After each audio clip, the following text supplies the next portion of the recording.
இன்னைக்கு ஒரு 3 kilo trial போடுறாங்க. அது வீக்லி நடக்கிறது தான். ஆனா ஃப்ரெஷ் பேட்ச் வராங்க இல்லையா? ஒவ்வொரு பேட்ச் வந்தாலும் ஃபர்ஸ்ட் 2 டேஸ் வந்து என்ன பண்ணுவோம்?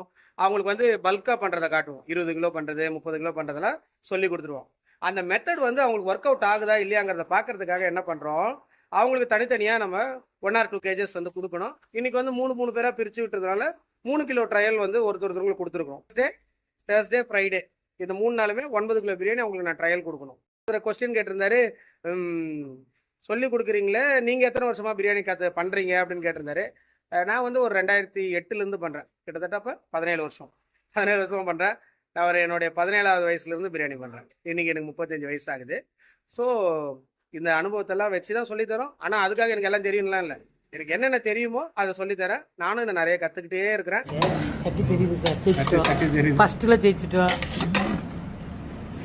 மாறாவா இது இப்பயே சாப்பிடலாம் அல்லது ½ அன் அவர் கழிச்சு சாப்பிடலாம்.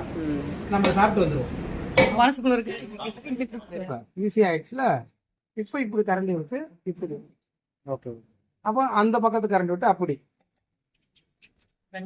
ஆமாம், கலக்கணும். இன்னைக்கு காலையிலேயே சிக்கன் 65, அதே போல் சிக்கன் பிரியாணி சரியான பீஸு நல்லாவே வந்திருக்கு. பிரியாணி அருமையாக பண்ணியிருக்காங்க. எல்லாருக்கும் வாழ்த்துக்கள்.